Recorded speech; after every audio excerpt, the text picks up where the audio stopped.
নমস্কার, আমি পূরবী। আশা করি তোমরা সবাই খুব ভালো আছো।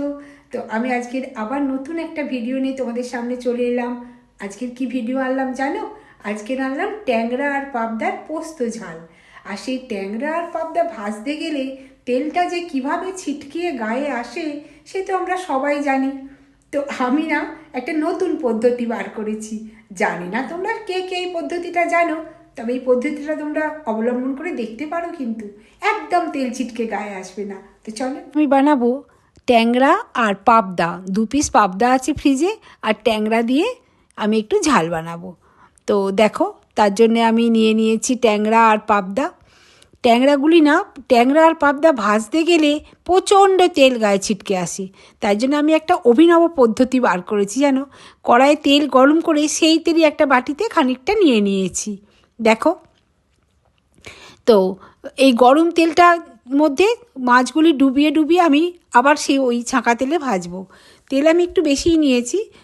তো ট্যাংরা পাবদা দেখবে গায়ে ভীষণ ছিটকে আসে, আর আমার ভীষণ ভয় লাগে। তো আমি একটা বাটিতে তেল যে গরম করেছি সেই গরম তেলই খানিকটা তুলে নিয়েছি। এবার এই তেলেতেই আমি মাছগুলি, এই দেখো, ডুবিয়ে ডুবিয়ে মাছগুলি ভেজে নেব আমি। তাহলে দেখবে, তাহলে আর ছিটকে গায়ে আসবে না। কয়েকটা মাছ এরম ছিটকানো আছে দেখবে, ভীষণ ছিটকে গায়ে আসে, তেল ছিটকে, আর বড় বড় ফোসকা পড়ে যায়। আমার তো খুব ভয় লাগে। তো দেখো, এই পদ্ধতিতে যখন মাছটা আমি দিচ্ছি কড়াইতে, তখন কিন্তু একদম গায়ে লাগছে না, একদম না, তেলটা ছিটকে হচ্ছেও না, আর মাছটা ফাটছেও না। বেশ ভালো অভিনব পদ্ধতি না বলো? অনেকে লবণ দিয়ে দেয়, অনেকে আঠা ছিটকে দিয়ে দেয়, কিন্তু আমি কোনোটাই দিলাম না। আমি ওই গরম তেলে ডোবালাম আর মাছটা ভাজলাম। এইভাবেই আমি সব মাছগুলো ভেজে নিলাম এক এক করে। গায়েও ছিটকলো না, আর মাছটাও ভাজা হলো। তবে আর একটা কাজও করব, দেখো, মাছ ভাজার শেষে যে তেলটা রয়েছে এই তেলটা কিন্তু আমি ফেলে দেব। কেন বলো তো? মাছের তেল রেখে দেওয়াও যায় না, আর আবার মাছের তেলে ওর আবার পরের দিন যদি ভাজি ভীষণ আষ্টে গন্ধ হয়। এতটা তেল আমি দেবও না, তাই আমি বেসিনে ফেলে দিলাম। এতটা তেল দিয়ে রান্না তো আমি করব না, এমনকি ফোড়নেও দেবো না আমি।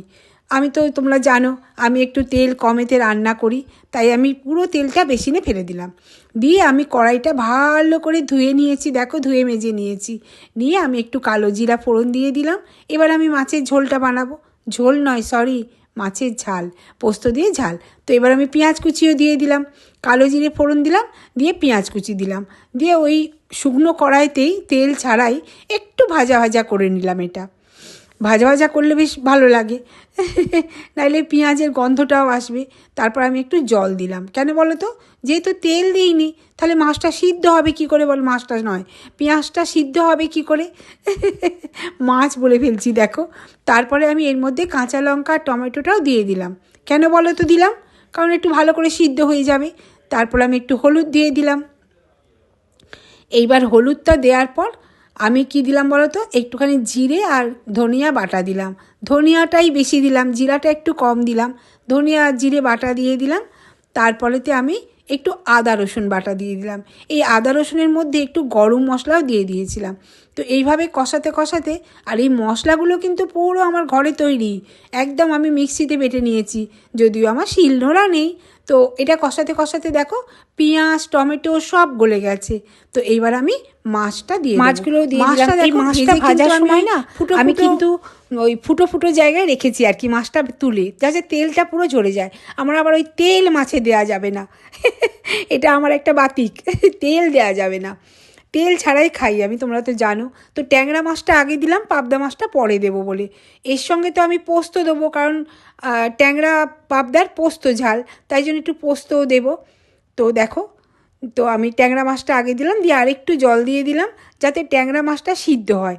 ট্যাংরা মাছ তো সাধারণত একটুখানি শক্ত শক্ত মতো হয়, ভাজার পরে আরেকটু শক্ত হয়ে যায়, তাই জন্যে আমি একটু জল দিয়ে দিলাম। দিয়ে বেশ খানিকটা ফুটতে দেবো। না ফুটলে আর একটু বেশ, মানে মশলাগুলোর সঙ্গে ট্যাংরা মাছটা গায়ে গায়ে হয়ে যাবে, আর সিদ্ধও হয়ে যাবে তার সঙ্গে। পাবদাটা এখন দিলাম না, কেন বলো তো? পাবদাটা যখন পোস্ত দেবো তখন দেবো। ও, তোমাদের বলা হয়নি, লবণটা কিন্তু আমি দিয়ে দিয়েছি, যেটা তোমাদের আর দেখানো হয়নি।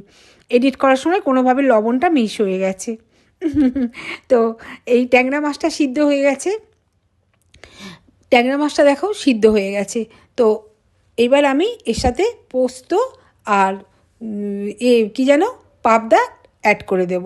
তো পোস্তটা আমি একটু বেশিই দেবো জানো, পোস্তটা না বেশি দিলে, পোস্ত দিয়ে মাছের ঝাল, তাই জন্য যতটা পোস্ত বেটেছিলাম তার থেকে পুরোটাই প্রায় দিয়ে দেব, অল্প একটু রেখে দেব, কারণ আরেকটা রান্না একটু পোস্ত দেবো তাতে, তাই জন্য অল্প একটু রেখে দেবো। আমাদের বাড়িতে না সবাই এই পোস্ত দিয়ে মাছের ঝাল, রুই মাছের ঝাল পোস্ত দিয়ে, ইলিশ মাছ তো ছেড়েই দাও, তারপরেতে ট্যাংরা মাছের ঝাল পোস্ত দিয়ে, না ইলিশ মাছ ছেড়ে দাও নয়, ইলিশটা আমাদের বাড়ির কেউ পছন্দ করে না, কেউ খায় না ইলিশ মাছ আমি ছাড়া, আমি আবার খুব পছন্দ করি। যাই হোক, তো এই পোস্তটা দিয়ে দিলাম, দিয়ে এবার আমি পাবদাটাও দিয়ে দিয়েছি পোস্তর সঙ্গে। তারপরে একটু ফুটে টুটে দেখো বেশ সুন্দর হয়ে গেছে না। এই এখন তো আর কেউ খাবে না, খাবে একটু বেলায়, তাই জন্য ঢাকনা দিয়ে দিলাম, ওই কড়াইতেই